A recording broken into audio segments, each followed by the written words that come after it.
Many people that leave and begin ministry or begin a company or begin an organization, that pain was speaking louder than the calling. They found that later on, they found out that actually what was pushing them is the pain.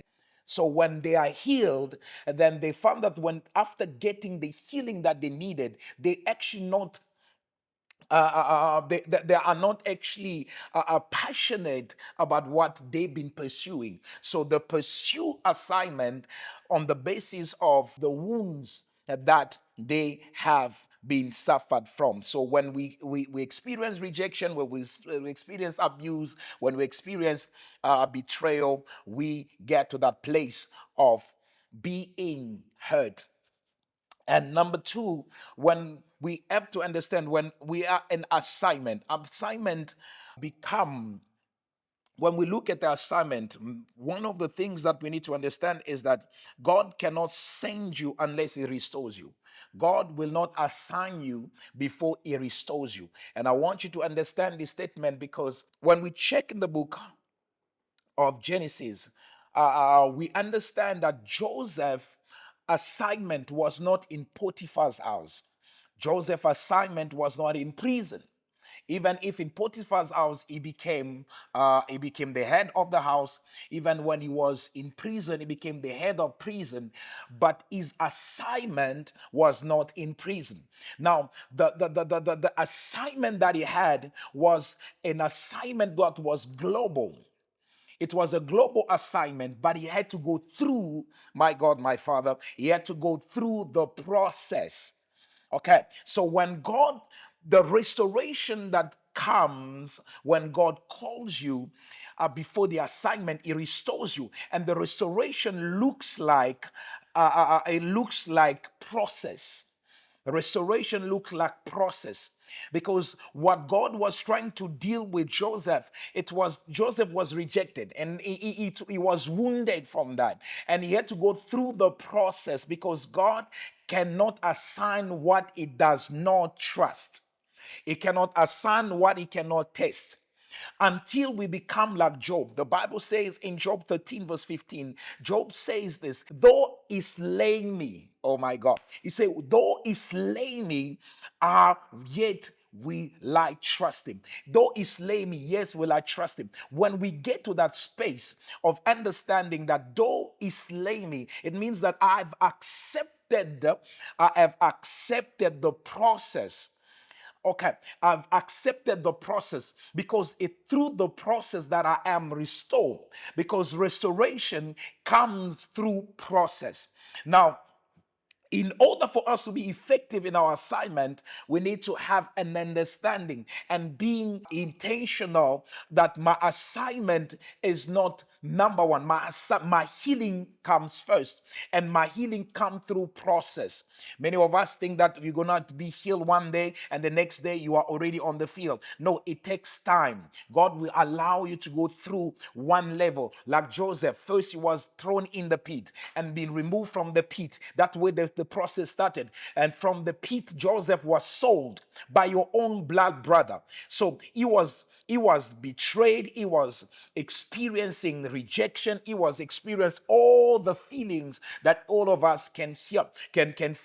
But what has stood up for me is that he continued. God did not allow him just to mourn, but he went through and he became a slave. And from being a slave to become a master of the house. And from there, he had another challenge that came to him. So through all the process that we all know, we saw that Joseph still did what was supposed to do. He has his eyes upon the vision, the assignment that he had when he was still in his father's house, where he saw the moon and the stars bowing before him. Those things were still moving with Joseph, even though he had temptation came to him on a silver plate. When the wife of Potiphar came and threw herself to him, he had temptation that was there on the silver plate, but he decided that I will not do. So Joseph went through process of restoration, and until he was in prison, he was not complaining. He was there because he understood that I saw where my assignment is. And when he accepted the process, what happened is that after the process, God time was the best time. Many of us do not wait until we get the full healing. Many of us are still wounded. Many of us are still wounded, and we still want to work. We still want to be in the field because we have seen it, because God has shown us.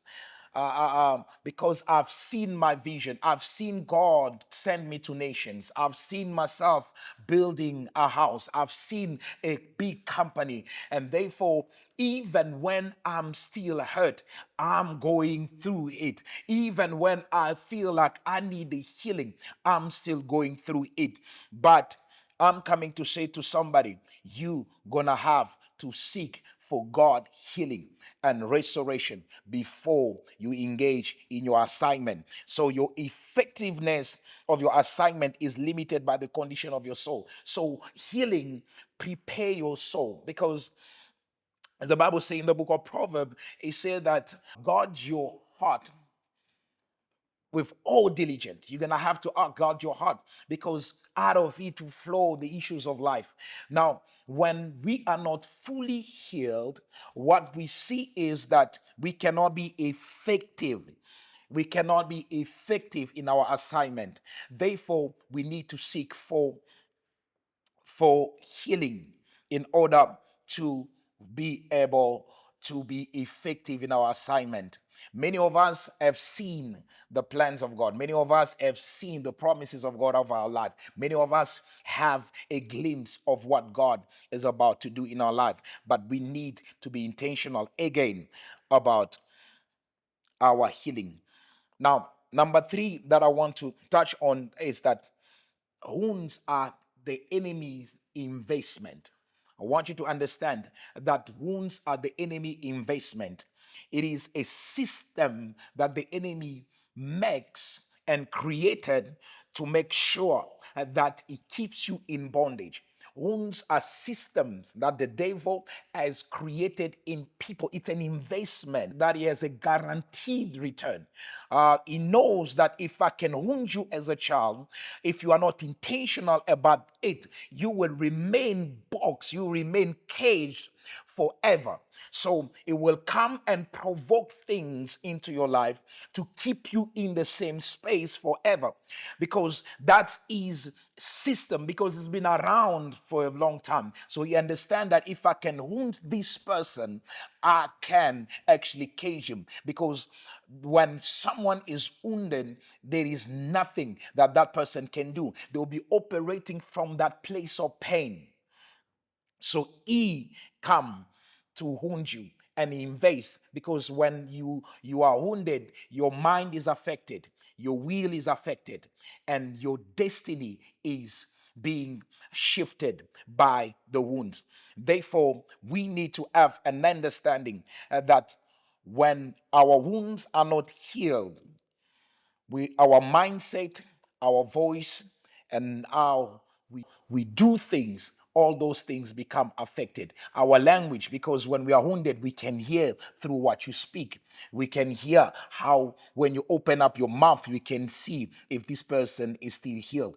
That's why I always tell to many men of God, even people in ministry, that we need to learn to retrieve and heal.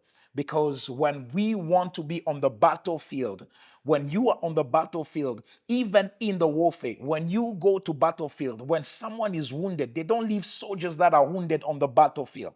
They carry them out of the battlefield, attend to them until they recover, then they can come back on the battlefield. But when we are in the church, or we are in the sector, wherever we are, we're going to have to learn to retrieve, to recalibrate, and to heal, and then to come back into our assignment. Because when we have unhealed wounds, the problem with that is that we will become a casualty in the battlefield.